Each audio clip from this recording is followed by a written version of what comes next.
Hey guys, Eric here from the Barbecue HQ with an exciting new product from PK Grills, the PKGO. So while they've had the PKGO in their lineup before, it was actually just a stand that was supporting their bigger units. But this is the all-new, redesigned PKGO that is going to be the ultimate setup for RVers, and I can't wait to get into this.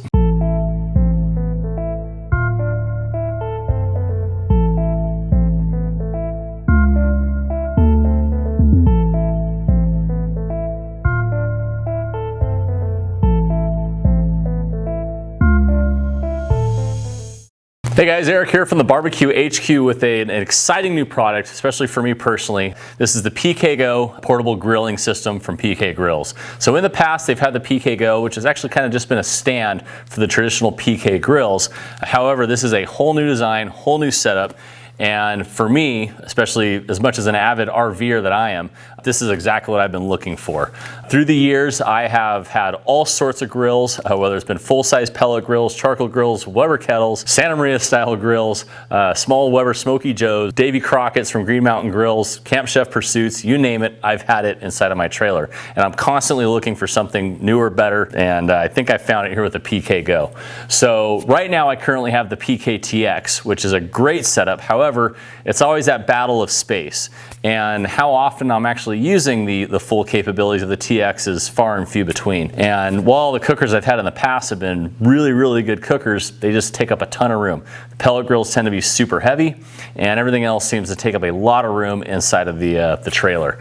And so again, with the RV world, you're very limited on space, so why not go with something that is extremely efficient? So what really excites me about this grill, and in fact I've had all sorts of different RV or smaller grills in my trailer for years. Small Weber Smoky Joe up to a Weber kettle, to the pellet grills like the Davy Crockett, the Pursuit from Camp Chef, and even flat tops. The Camp Chef Versatop is in my trailer right now.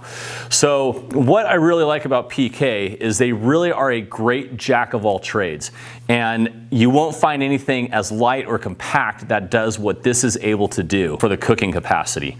So that's what really is going to set this aside. So the smokers, the pellet grills are really good at smoking. Your gas grills like the Weber Q series are really great at grilling. However, there's not too many that do it all, and the PKGO is capable of all that. So as I mentioned before, the PKTX is what's currently in my trailer, and that the PKGO is going to go in and replace. The reason why this is going to replace it is, again, I'm always trying to free up space inside of my trailer. What I've really liked about the PK and why that's where I've settled through the years is because the grilling ability is second to none, and the smoking capabilities of it is also fantastic.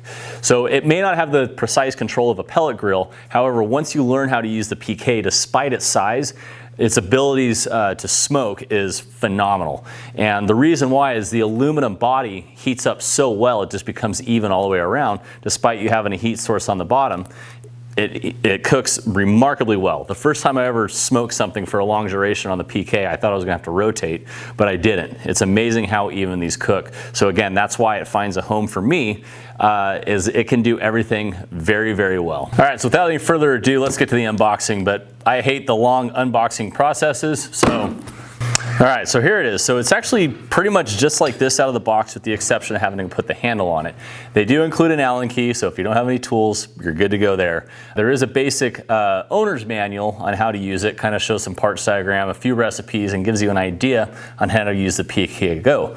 However, it's pretty straightforward, pretty simple. So let's go over the features of this grill. So the most deceptive thing about PK grills is they look entirely too small or the wrong design to smoke. The aluminum body on these heats up so even and so well that it radiates heat all the way around. So with your coals in the bottom, that heat fires all the way around and cooks amazingly even. 225 is a piece of cake on PKs, and again, the first time I cooked and smoked on a PK, I thought I was gonna have to rotate, I thought things would all be out of sort, but no, it cooks amazingly even. Okay, so let's go over the features of the PK grill. On the exterior first, there's the latches on the side. So it secures the top very nice, as well as all the components on the inside. So again, for portability, everything is nice and compact. It's all right here, and it's kind of tuned into just one vessel that you got to pick up and move, and everything's there. Next, you move over to the handle. The handle is very well insulated, so even at 600-700 degrees, this handle is not going to be hot to the touch. PK has always done a really good job at that. What I really like what PK has done with this is their rotary vents that's off their 360 series of grills.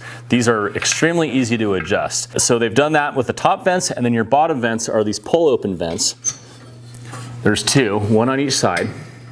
And that allows airflow to the charcoal. So for grilling, you're gonna go wide open. For smoking, you're gonna close one and leave the other open and try to gate that air a little bit. But most of your temperature management is gonna come from your top vents. Now moving to the inside of the grill. So inside, everything is packaged very nicely. And the nice thing that PK has always done is the lid is really easy to remove. Simply roll it forward and the lid comes off. And this will be super handy later. So the way I have this stowed is kind of how it comes packaged, but this is how I am going to set it up for storage inside of my trailer. So first you get what they call the flip kit. So this is a base that will work for the lid so that you can place the lid upside down and use it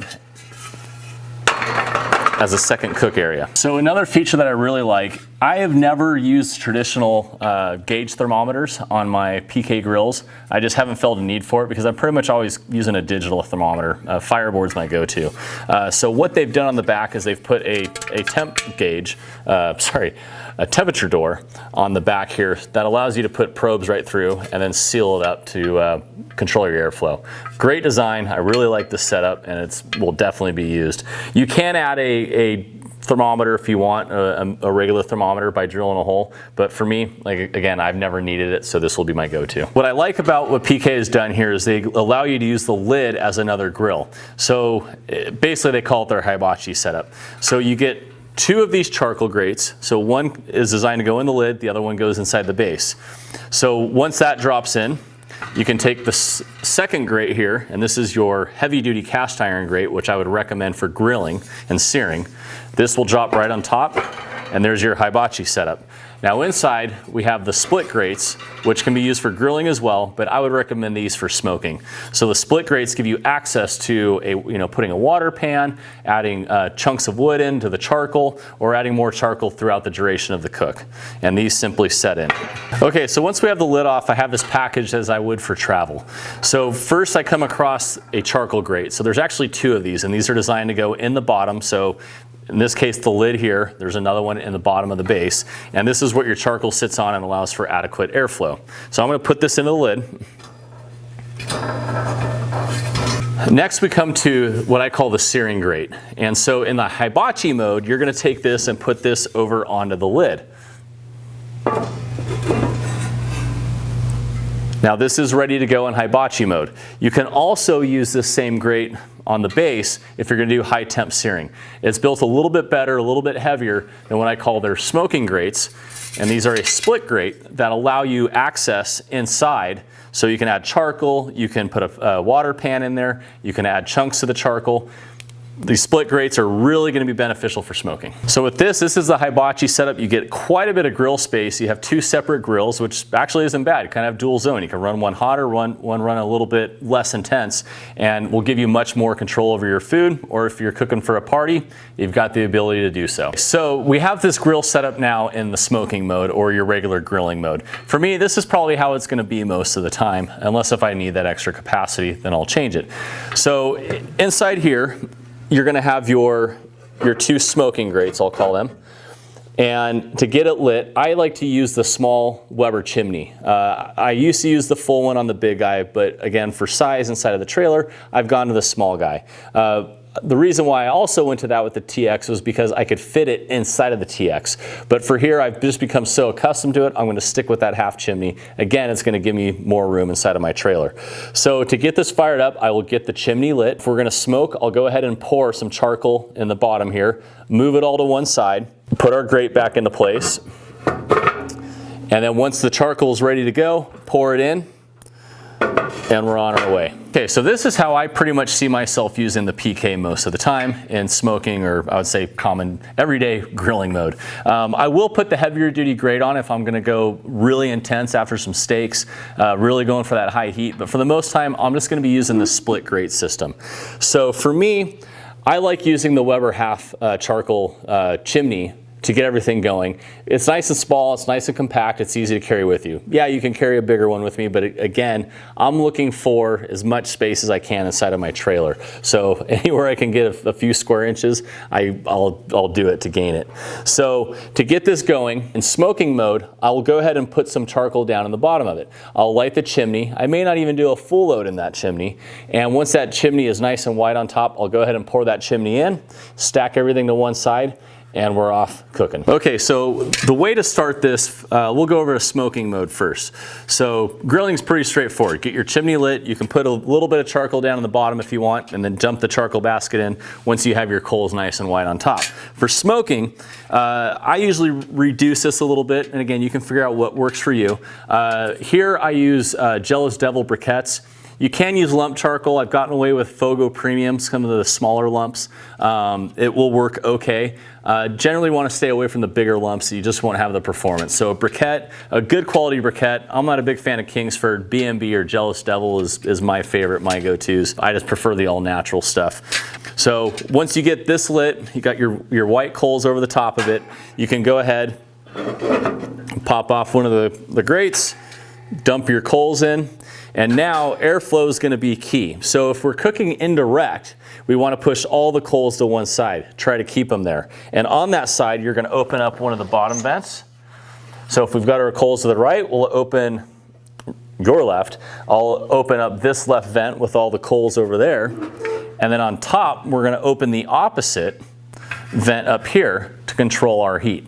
And it's pretty amazing how well this does. Once it starts to heat up and everything becomes even, that temperature balance is actually really good. You think that even though the meat might be closer to the charcoal, it's pretty surprising how even these PK grills cook. Okay, for size reference, yes, it looks small, but this is a rack of St. Louis style ribs here, and they fit on. So while this is in the cryovac, it's a little tight right now. You trim one or two off like you normally would, and the lid will close on it just fine. So while yes, it's still close to the coals, you can still run this indirect and it will cook remarkably well. For grilling, we're just gonna run everything wide open. And that's simply opening the top vent, the bottom vent. Your charcoal is going to be distributed pretty even across the bottom. Again, you can push some to one side if you want to kind of dual zone it a little bit. That's all good. Totally up to you. So again, the versatility of these is phenomenal. The aluminum body is really, really awesome as to how even these cook once they start to heat up. With any charcoal grill, you can close them down and preserve your charcoal pretty well. I find the PKs, even though they're, don't have a rubber gasket or anything around it, they actually do pretty good. So when you're done cooking, just close all your vents up and that charcoal will cook down pretty quick. And it still tends to preserve the charcoal well. So PKs, while they don't appear to be sealed all that great, once you close the vents down, you'd be surprised at how well it actually preserves the charcoal in there. And they do cool down pretty quick. So cleanup on these is actually really, really easy. What I like about them is because how the lids detach, you can pick up this whole base and go get rid of the charcoal, get rid of the ashes just by taking that whole base away. Really, really great. Again, it's what I've always liked about PKs. This lid design is fantastic. Okay, so when you're done cooking, you simply close the vents down, and these vents are actually pretty well sealed. So once you close them down, it'll snuff that fire out and preserve a lot of your charcoal. But if you're done and you need to empty everything out, it is great. You simply lift the lid back, the lid comes off, you take your base and go dump your charcoal. You can go put it in the campfire, designated ash bin. Don't throw it in a dumpster. We've already had enough dumpster fires in 2020. So again, that's what I've always liked about the PK. You do get your grease and drippings down below, but I just carry a small plastic scraper with me and that helps take care of it. All right, well there you have it, the PKGO, the new model for 2020. Very excited for this. We got them at thebarbecuehq.com, $269, free shipping across the continental US. Pick yourself up one today.